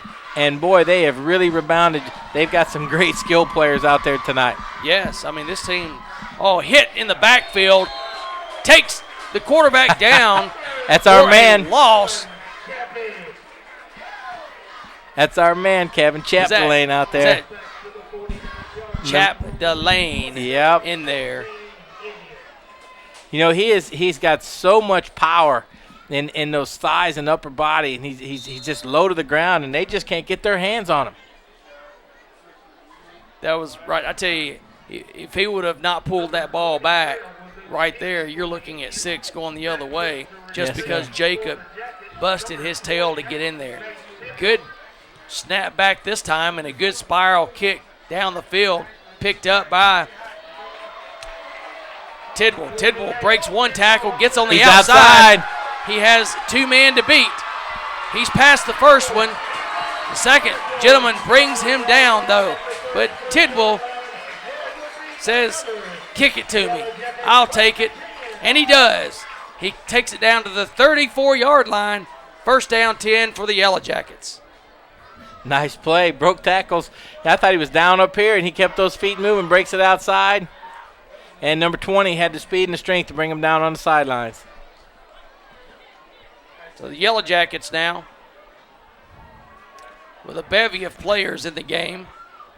Number 29, I feel so bad for him. He goes from covering Hunter Branch to Mr. Franklin. Back to Branch. That's like right from the frying pan into the fire. With 3.5 seconds left here, last play of the third quarter. Back to throw the ball. It's an end pattern, and he was held the whole time. No flag on the play. I think that was a sympathy no call by the official. I think so, too. Because he was all over him. There's no doubt that on Dancing with the Stars, they would have given points for that dance. Yeah. I mean, he had him by the shirt when he cut in, and then he had his arms all over him before the ball got there. Definitely did.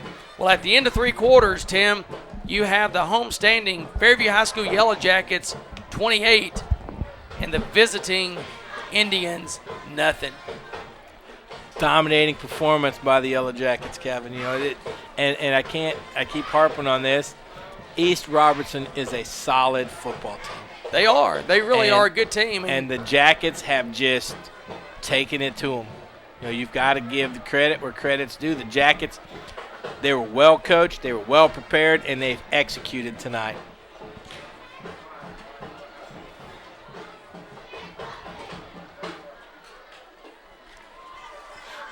So starting the fourth quarter up 28-0.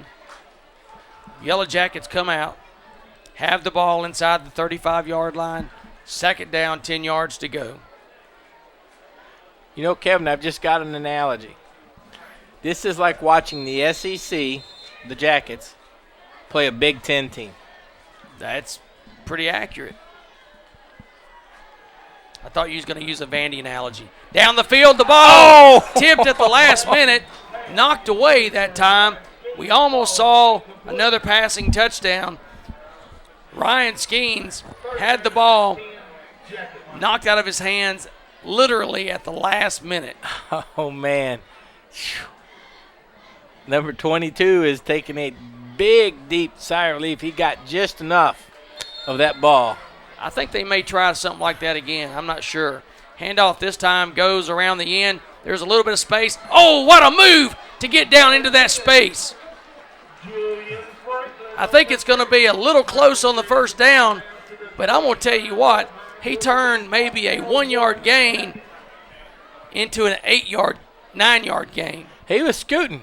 You know, it didn't look like it, but people had an angle on him, and they just didn't get there. 4th and 1, Yellow Jackets come up quick, ready to run the play. And they move. Oh, I think number 10 was going to get the ball. He seems upset. Yeah. He seems upset that He penalty said, was called. Give me the ball, man. Give me the ball. That was mine. He walked over there and hit him on the shoulder saying, That's what I used to do. I'd say, give me the ball. Of course, my teammates were too smart. They say, you know why we're not giving you the ball? There's reasons for that.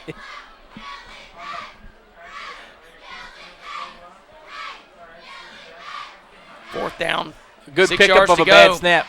Pass out. Caught. Inbounds. First down, Yellow Jackets. Good hands by Flag. Ramey on that snap. Flag on the field. Where's it at?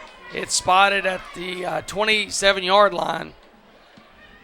We'll see what it is. Looks like they're pointing it against the Yellow Jackets.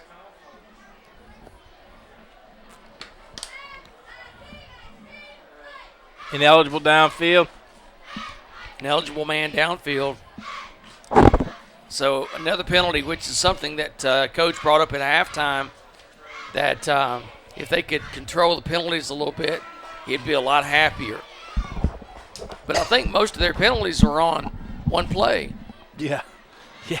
Their total penalties tonight are probably going to be 120 yards, and they had, 50-something on one play. 45 and 55 on one play. They had 3 unsportsmanlike and an illegal block, so 3 15s and a 10. Yep, 55. That's pretty good. So the Jackets stay in shotgun formation. 4th down and 11. Really started early. I don't think anybody saw that. He's got a little bit of an angle. Don't know if he can get it. And he could not get the first down. So the Jackets, Ramey runs out of bounds.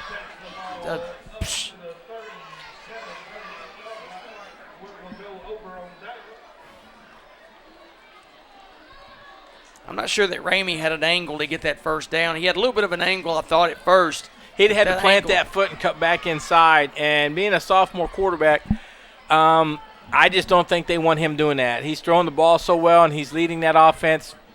You're up 28-0. Get all you can, and if you come up short, that's okay. And I'm also saying that because I talked to his mom at halftime, and she really wants him to protect himself too. Young Mr. Ramey, you played a great game tonight. Yes, he has. And, Mom, he'll be fine. All the parents should be very proud of these young men for all the preparation that they put in during this hot summer. It's a short gain on that play. maybe 3 yards. 2nd and 7. Yeah, I just they need to try to get some scores, and I guess they're just going to go with what brought them.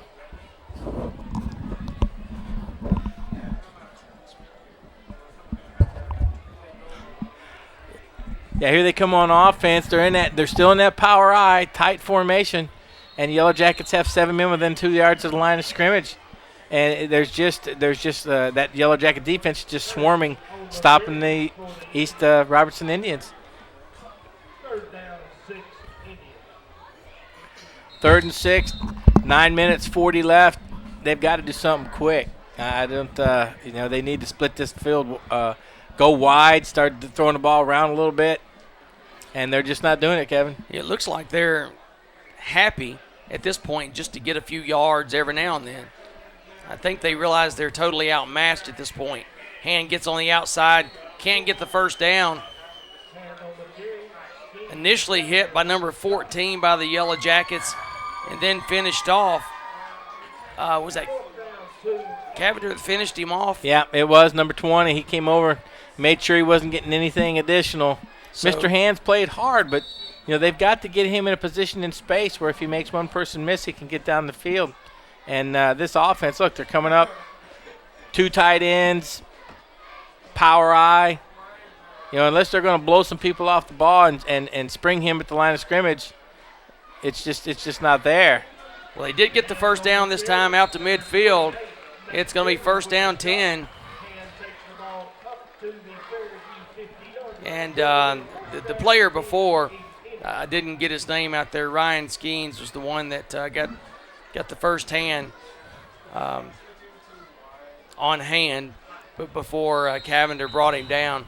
And that time, Hand, I tell you, he's the only one that's getting any yardage at all from an offensive standpoint. And when you just look right now at the Indians, these guys, they're either worn out or they just have given up.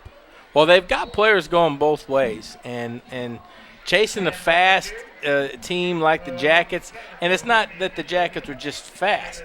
They're fast and they're strong. Yeah, they are. And that will wear you out.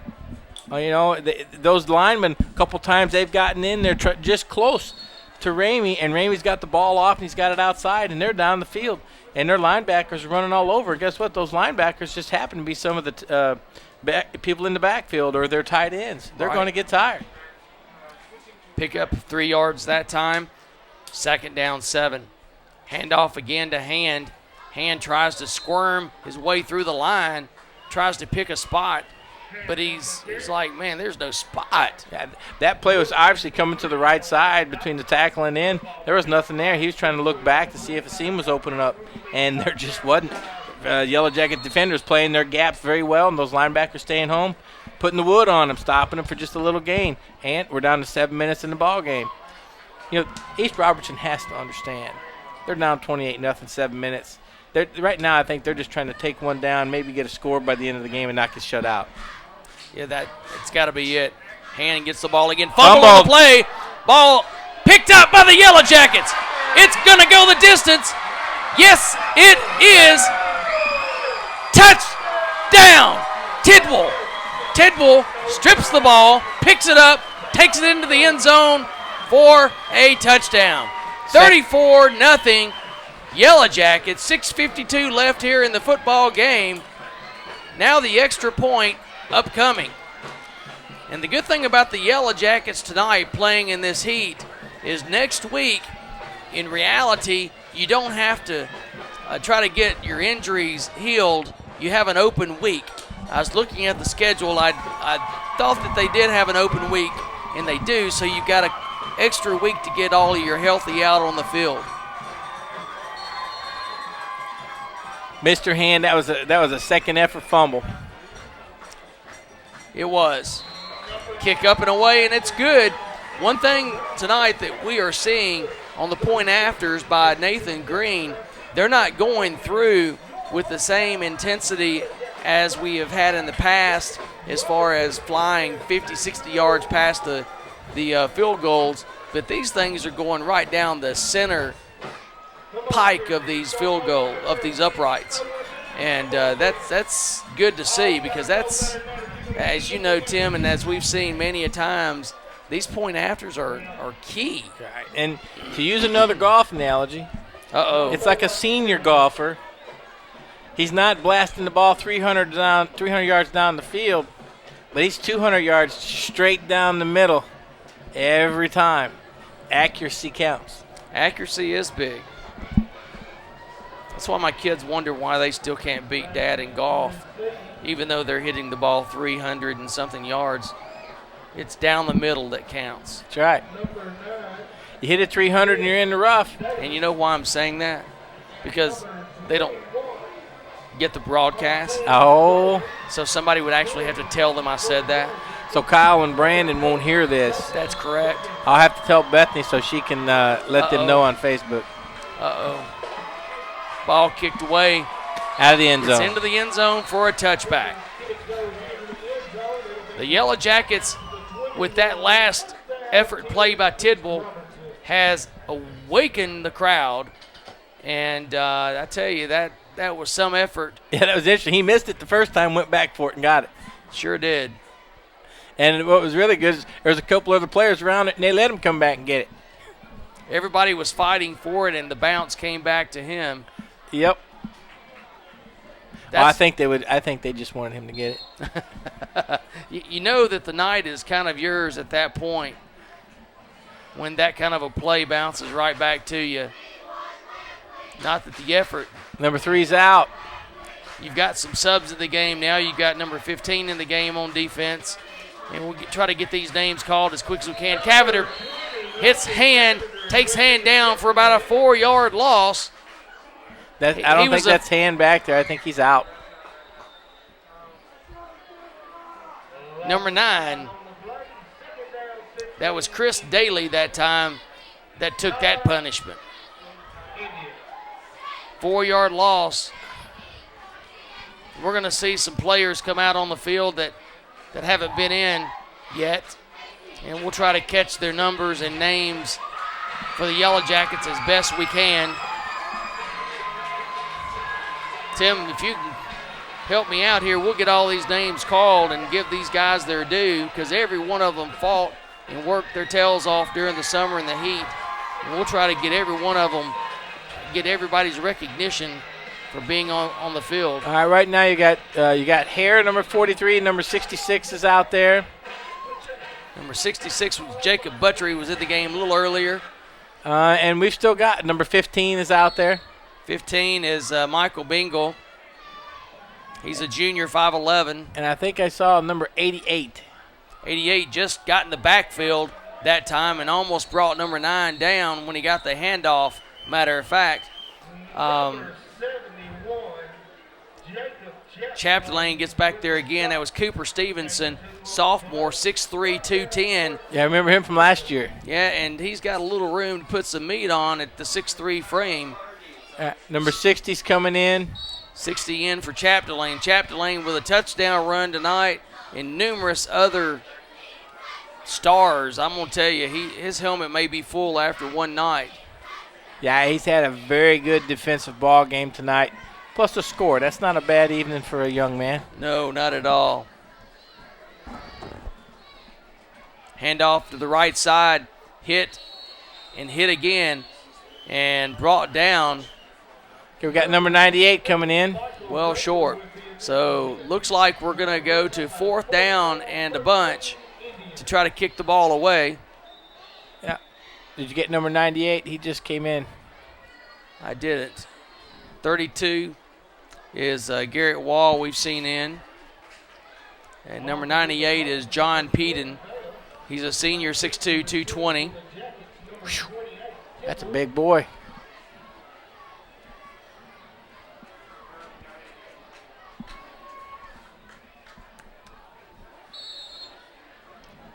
So back to receive the kick for the Yellow Jackets. I believe that's Tidwell back to receive the kick. It's a bad snap again. And the snap, the runner this time is actually going to get some room. And you got a block in the back. They're going to let go. And he got the first down. He did. He got the first down. Bad snap. Good run that time. Look at them. One of the Yellow Jackets came in and said, "Man, that guy hit me." And the referee said, "Yeah, he did." 5 minutes left in the game. Big run, big play. Clock continues to run. This is, Tim, when we're in that mercy rule. If anybody's wondering why the clock is continuing to run, you're at the game and you're like, I know they went out of bounds. I know there was a first down. When you get a 34-point lead, it is considered a mercy rule so that a team doesn't have an opportunity with more time to run the score up. Yeah. Kevin, number 77 just came in the ball game for the Jackets. Okay. 77 is Ian McCormick. He's a senior. Handoff up the middle. Number 44 for East Robertson. Hit and tackled.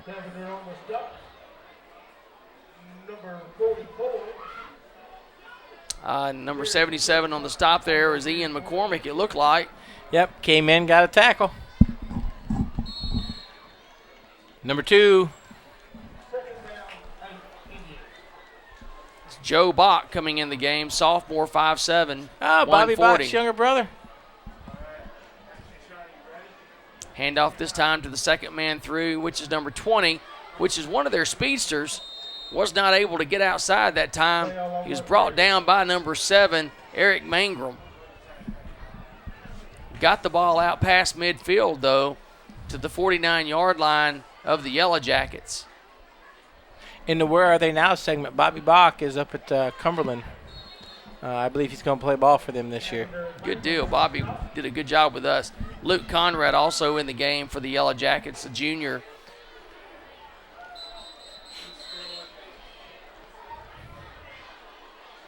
Number 45 coming in, and another one, Zach Beard, playing at Campbellsville this year. His second year there. Yeah, it's good to see that we're putting some kids in the college ranks to play at different levels. And I'm not sure Devin is – I can't remember the school where Devin went.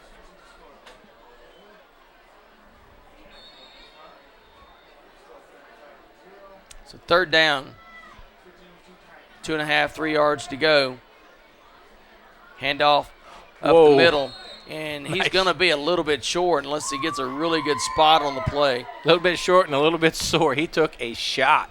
Sophomore Clayton Chapdelaine now coming into the game for the Yellow Jackets with fourth down and less than a yard.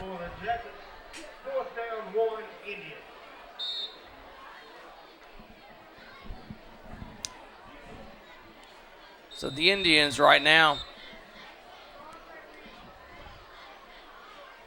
Who stopped the clock? Don't know. The official says, hey, look at the clock. 3 minutes is on the clock and should be stopped. Oh, the fans are going wild. Number 1's in the ball game. That's Josh Lampley. He's a junior. Fans are happy.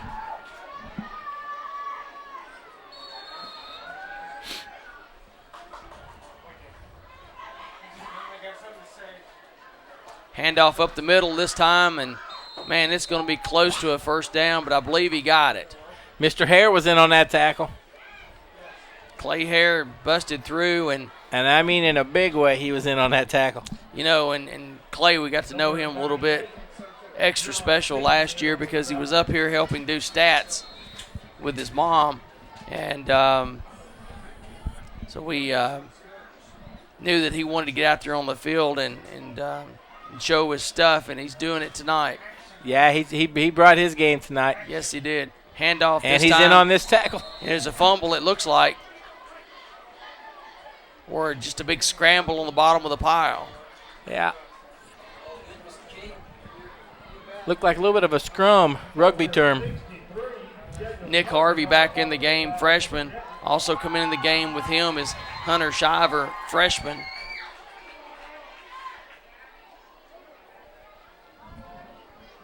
Clay Hare coming out. Cavender coming out. So 139, 138 left in the game. Second down, 6 yards to go. Second man through mercy. is hit 62. hard Clayton Chapdelaine takes the Chapdelaine philosophy and just whacks the runner as soon as he gets the ball. Yeah, that's a running back's worst nightmare. You just feel the ball in your gut, and the next instant you are just getting shellacked. That's, like one of those games you played as a kid called whack-a-mole. Yeah. The Chapdelaines tonight's had a little whack-a-mole going on. Oh, man. Under a minute left in the game, and I'm going to tell you, coming out in the second half, East Robertson, it looked like they were running four corners to start the whole second half. Yeah. Handoff to the right side, no passing attempts, nothing to try to get any scores in this game. So I'm not real sure the parents are going to be real happy with the coaching staff of East Robertson for not at least trying. Very conservative game plan, especially in the second half, and you're down. You're down, was it 3 scores? Yeah. Coming out, and I can understand maybe trying that first series, ball control, pound it down, get a score, get your feet back under you. But after that, you've got to open up the field. You've got to get some spread. You got to give number 3 a chance. Well, my goodness. I want to clarify that they're not trying. They came out trying. They realized that they couldn't beat the Yellow Jackets. And what I meant by not trying is they did not put any creative attempts into their offensive scheme to try to score against the Yellow Jackets. They just said, okay, we're going to run the ball, and it is what it is. And but the Yellow Jackets control this game, Tim. They win this game going away, 35-0. You got to love the way that the team came out and did their thing tonight. Right. And for this East Robertson squad, they're a good, solid football team. If you remember last year, we won that game, and then I followed them. They won quite a few ball games last year. They were a good ball team. Yes. And this is a good, solid victory for the Yellow Jackets. And you're right, they've got an extra week to get healthy, and that'll help Levi get that knee back, and hopefully that, it's just sore, it's a bruise, and he'll be out there in a couple weeks playing ball. Solid effort by the Yellow Jackets. And if I was to give you one phrase for the Yellow Jackets tonight, it's speed, speed, and speed. That's a good phrase. Good phrase. I don't know that that's double compounding words or anything like that, but Triple. Okay, triple. But thanks for watching tonight. This is Kevin Anderson and Tim French calling the game, and tonight the media coverage, the responsible parties: Tyler Tuttle, Thor Fristrom, Jake Cashin, Justin Don Moyer, Ian Driscoll, Hunter Gullidge, Caleb Kelly, Ross Melvin, and Mitch Weimer. Oh, classy move. East Robertson coach talking to Levi out on the field, telling him, hope you're good. Good luck to you. That's a class move by a high school coach. Really like to see that. Yes, it is. And tonight, the producer, as always, for the Fairview High School media team is Bob King, who we've enjoyed working with now for years. Tim, enjoyed it tonight. Hope that everybody gets a chance to watch the replay of this game on Channel 3 and Channel 19. Great game. W in the column. That's right. We'll see you in a couple weeks. All right, and you guys all out there, drive safe.